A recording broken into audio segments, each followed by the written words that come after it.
اے اللہ کیا یہ دور بھی دیکھنا تھا کہ لا الہ الا اللہ اور اللہ اکبر کی صداؤں کے اوپر آج شرک اور کفر کی صدائیں بھاری پڑتی ہوئی نظر آ رہی ہیں؟ اے اللہ آج تیرے گھر کے اوپر، تیری مسجد کے اوپر، تیری عبادت خانے کے اوپر اے اللہ آج شرک کے اڈے بنائے جا رہے ہیں، اے اللہ بت خانے بنائے جا رہے ہیں۔ اے اللہ کیا یہ دن بھی دیکھنا تھا حق پرستوں کی اے اللہ اگر تو نے مدد نہ کی کل دنیا کہے گی مسلمانوں تمہارا خدا کہاں چلا گیا۔ یہ شاعر نے بڑا سچا شکوہ کیا ہے۔ میرے بھائیوں ہمیں تو شکوہ ہے اپنے پروردگار سے، مگر ہمارے رب کا بھی ہم سے ایک شکوہ ہے، اور آج یہی میرا موضوع ہے کہ اللہ کی مدد کیوں نہیں آ رہی ہے؟ کون سی ایسی چیزیں ہیں جس کی وجہ سے آج اللہ کی مدد نہیں آ رہی ہے؟ دعاؤں میں تو کوئی کمی نہیں ہو رہی ہے، یہاں سے لے کر مکے تک دعائیں ہو رہی ہیں، امام حرم دعا کر رہے ہیں، تہجد میں نہ جانے کتنے مسلمان دعائیں کر رہے ہیں، دعائیں تو بہت ہو رہی ہیں، دعاؤں میں اثر کیوں نہیں ہے؟ میرے بھائیوں اللہ کی مدد کیوں نہیں آ رہی ہے؟ اس سوال کا جواب قرآن میں دیکھو، جو آیت کریمہ میں نے آپ کے سامنے پڑھی ہے سورہ محمد کی آیت ہے، اور اللہ تعالیٰ اس آیت میں اپنے نبی کے صحابہ سے کہہ رہا ہے یا ایھا الذین آمنوا ان تنصروا اللہ ینصرکم ویثبت اقدامکم، اے ایمان والو اگر تم اللہ کی مدد کرو گے۔ اب یہاں ایک چیز اور نوٹ کر لیجیے، ہماری اتنی اوقات نہیں کہ ہم اللہ کی مدد کر سکیں، نہ اللہ کی مدد کا مطلب کیا ہے بھائی؟ اللہ کیا ہماری مدد کا محتاج ہے؟ نہیں، مدد تو چھوڑ دو، اگر کوئی نمازی، کوئی زکوٰۃ دینے والا، کوئی روزہ رکھنے والا، کوئی حج کرنے والا، کوئی عمرہ کرنے والا اگر یہ سمجھتا ہے کہ اس کی عبادت سے اللہ کو کوئی فائدہ پہنچ رہا ہے، اللہ کا کوئی بھلا ہو رہا ہے، یا اللہ کو کوئی فیض پہنچا رہا ہے، اپنے دماغ سے یہ کیڑا نکال دو۔ اللہ کے نبی فرماتے ہیں، اللہ تعالیٰ کہتا ہے یا عبادی اے میرے بندو لو ان اولکم وآخرکم وانسکم وجنکم کانوا علی اتقی قلب رجل واحد منکم، اے میرے بندو جتنے انسان ہیں اور جتنے جنات ہیں اور جتنے پہلے کے لوگ ہیں اور جتنے بعد کے لوگ ہیں، سارے کے سارے لوگ اگر متقی بن جائیں، پرہیزگار بن جائیں، اللہ سے ڈرنے والے بن جائیں، دنیا میں سب سے نیک انسان کے جیسے بن جائیں، اللہ فرماتا ہے ما زاد فی ملکی شیئا، اے میرے بندو تم سب کے سب متقی اور پرہیزگار بن جاؤ پھر بھی میری سلطنت میں کوئی اضافہ ہونے والا نہیں ہے۔ اور اے میرے بندو کان کھول کر کے سن لو، جتنے آدم کی اولاد ہیں اور جتنے جنات ہیں اور جتنے پہلے کے لوگ ہیں اور جتنے بعد کے لوگ ہیں، سب کے سب میرے نافرمان ہو جائیں، سب کے سب اللہ کی نافرمانی کرنے لگے، گناہ کرنے لگے، ما نقص من ملک شیعہ، میری حکومت میں، میری سلطنت میں، میری بادشاہت میں کوئی کمی آنے والی نہیں ہے۔ اللہ کو کوئی فائدہ نہیں ہے، اور ہماری اتنی اوقات نہیں کہ ہم اللہ کی مدد کر سکیں۔ تب اس آیت کا کیا مطلب ہے بھائی؟ یا ایھا الذین آمنوا، اے ایمان والو ان تنصروا اللہ ینصرکم، اگر تم اللہ کی عبادت کرو گے، اگر تم اللہ کی مدد کرو گے اللہ تمہاری مدد کرے گا۔ یہاں اللہ کی مدد سے مراد کیا ہے؟ اللہ کے دین کی مدد، اللہ کے دین کی مدد۔ اگر تم اللہ کے دین کی مدد کرو گے، اگر تم اسلام کی مدد کرو گے، اگر تم اسلام کی حفاظت کرو گے، اگر تم اللہ کے دین کا تعاون کرو گے، اگر اپنے طاقت کے ذریعے، اپنے مال کے ذریعے، اپنے علم کے ذریعے، اپنے جسم کے ذریعے تم اللہ کے دین کی مدد کرو گے اللہ تمہاری مدد کرے گا۔ اب ذرا مجھے ایک سوال کا جواب دینا، ڈھول بجا اس گاؤں کا نام ہے، میرے بھائیوں ذرا اپنے دلوں پر ہاتھ رکھ کے بتانا، صبح آنکھ کھلتی ہے تب سے لے کر رات میں بستر پہ جانے کے ٹائم تک ذرا غور کرنا، ہر شخص غور کرے، ہم اللہ کے دین کی کتنی مدد کرتے ہیں؟ ہماری ذات کے ذریعے اللہ کے دین کو کیا ملا؟ اپنے لیے تو بہت کچھ ہم نے کر لیا، بچوں کے لیے بہت کچھ کر لیا، بیوی کے لیے بہت کچھ کر لیا، گھر والوں کے لیے بہت کچھ کر لیا۔ ہمارے 24 گھنٹوں میں ہم نے اللہ کے دین کے لیے کیا کیا؟ کتنے منٹ ہم نے خرچ کیے، کتنا پیسہ ہم نے خرچ کیا، کتنی انرجی ہم نے خرچ کی۔ میرے بھائیوں، اللہ کی مدد ایسے نہیں آئے گی۔ ان تنصروا اللہ ینصرکم، جب تم اللہ کی مدد کرو گے اللہ تمہاری مدد کرے گا، اور اللہ تمہاری مدد ہی نہیں کرے گا وَيُثَبِّتْ أَقْدَامَكُمْ، بڑے سے بڑی سپر پاور تمہارے سامنے آ جائے، بڑے سے بڑے ہتھیار تمہارے سامنے آ جائیں، تمہارے پیر کے اندر کبھی لغزش نہیں آئے گی، اللہ تمہارے قدم کو جمع کر کے رکھ دے گا۔ اور یہی فرق ہے میرے بھائیوں ہمارے بیچ میں اور نبی کے صحابہ کے بیچ میں۔ نبی کے صحابہ اللہ کے دین کی مدد کے لیے ہر وقت تیار رہتے تھے۔ ذرا جنگ احد کا منظر دیکھو میرے بھائیوں، جنگ احد میں چند مسلمانوں کی غلطی سے جیتی ہوئی جنگ ہار گئے مسلمان، اور سارا پانسا پلٹ گیا، اللہ کے پیارے نبی زخمی ہو گئے۔ اصل میں بار بار یہ جو ہے نا مائک اس کی وجہ سے دباؤ کی وجہ سے جھک جا رہا ہے، اس کا کیا علاج ہے؟ یا تو اس کو بار بار پکڑے رہیں۔ جنگ کا پانسا پلٹ گیا اور جیتی ہوئی جنگ مسلمان ہار گئے۔ بڑے غور سے سننا میرے بھائیوں، جنگ مسلمان ہار گئے، اللہ کے نبی زخمی ہوئے، آپ کا چہرہ لہو لہان ہو گیا، اور 70 صحابہ کرام بھی شہید ہو گئے۔ یہ سب کچھ کب ہوا؟ جنگ احد کے اندر، غزوہ احد کے اندر نبی موجود ہیں، اور اس دنیا کے سب سے بہترین لوگ یعنی مسلمان صحابہ کرام موجود ہیں، اس کے باوجود صحابہ کرام کے رہتے ہوئے اور نبی کے رہتے ہوئے یہ جنگ مسلمان ہار گئے۔ آج ہمیں اور آپ کو کیا لگتا ہے؟ ارے بھائی ایسا کیسے ہو سکتا ہے؟ جب ہم اللہ کے ماننے والے، اللہ کے دین پر چلنے والے، ایسا کیسے پاسبل ہے؟ ہماری مسجدوں کے ساتھ کوئی غلط کیسے کر سکتا ہے؟ ہماری مسجدوں پر کوئی انیائے کیسے ہو سکتا ہے؟ یہ تو اللہ کی عبادت کا گھر ہے۔ ہمیں ایسا لگتا ہے کہ نہیں لگتا؟ یہ سوال پیدا ہوتا ہے کہ نہیں ہوتا ہے؟ اب ذرا سوچو میرے بھائی، ہم تو بڑے گرے پڑے مسلمان ہیں، ہم لوگ تو بڑے گنہگار مسلمان ہیں، سر سے پیر تک گناہوں میں لت پت ہیں۔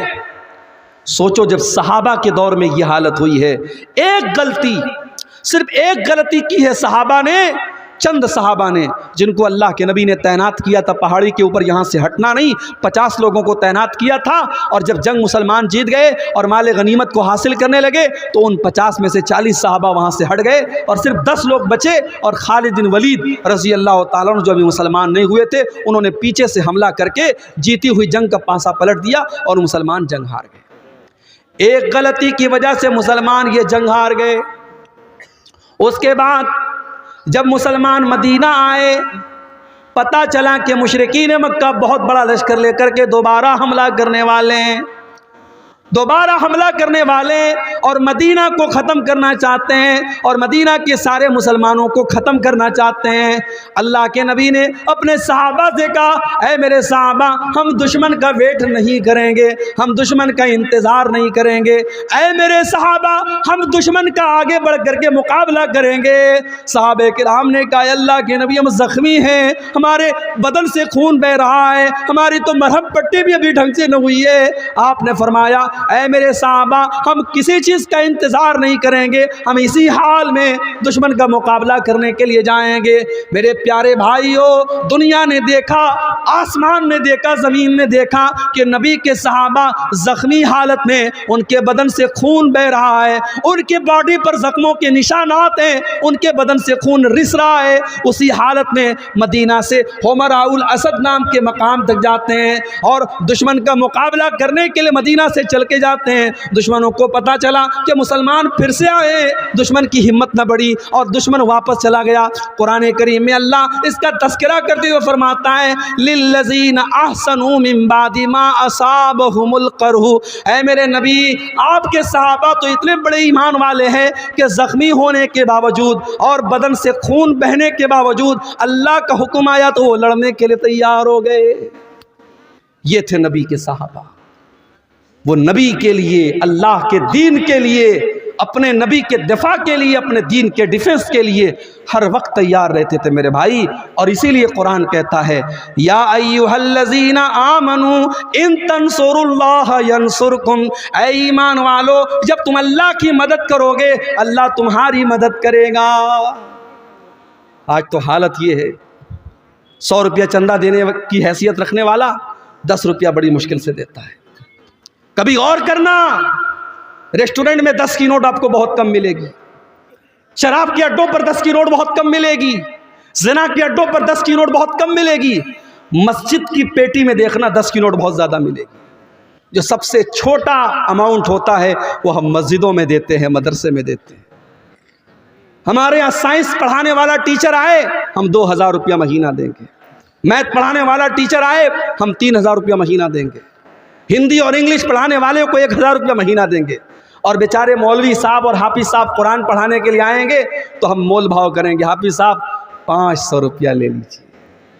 قرآن اور دین کے علم کی ویلو ہم نے گھٹا کے رکھی ہے میرے بھائی.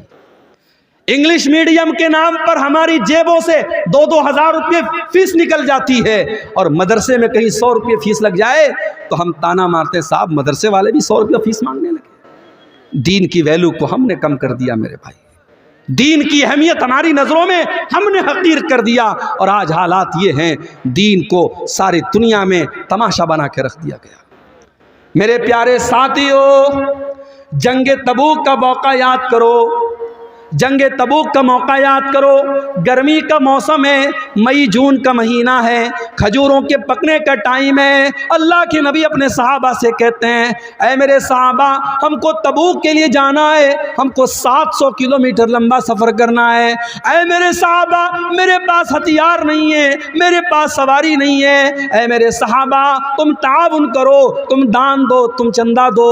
اے میرے صحابہ میں تمہیں جنت کی گارنٹی دیتا ہوں. صحابہ کرام نے اپنی اپنی حیثیت کے مطابق، اپنی اپنی طاقت کے مطابق بڑھ چڑھ کر کے تعاون کرنا شروع کیا. عثمان غنی نے بہت سارے اونٹ بھی دے دیے، بہت سارے گھوڑے بھی دے دیے، اور 1000 سونے کے سکے بھی دے دیے. بہت سارے صحابہ غریب تھے، مزدور تھے، مزدوری کیا کرتے تھے. کوئی 1 مٹھی، کوئی 2 مٹھی گیہوں لا رہا ہے، جو لا رہا ہے. اے اللہ کے پیارے نبی میں یہ محنت کر کے مزدوری کر کے یہ لایا ہوں، اے اللہ کے نبی اس کو لے لیجیے.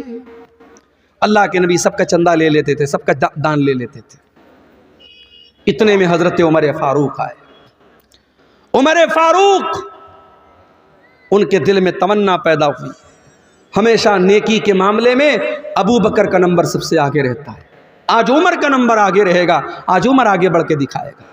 عمر فاروق اپنے گھر آتے ہیں، اپنے سارے گھر کے مال کو اکٹھا کرتے ہیں اور سارے مال کو 2 حصوں میں ڈیوائیڈ کرتے ہیں، اور آدھے مال کو گھر چھوڑتے ہیں اور آدھے مال کو بورے میں پیکٹ میں پیک کرتے ہیں اور نبی اکرم کے پاس لا کے رکھ دیتے ہیں. اللہ کے نبی پوچھتے ہیں ماں ابقیت لأہلک، اے عمر گھر والوں کے لیے کچھ چھوڑ کے آئے ہو کہ نہیں آئے ہو؟ حضرت عمر کہتے ہیں اے اللہ کے نبی آپ فکر نہ کریں، ابقیت لہم النصف، میں آدھا لایا ہوں اور آدھا چھوڑ کے آیا ہوں، آدھا لایا ہوں آدھا چھوڑ کے لایا ہوں. آپ چنتا نہ کریں، آپ فکر نہ کریں. اب حضرت عمر انتظار کر رہے ہیں کہ اب دیکھیں ابو بکر کیا لاتے ہیں.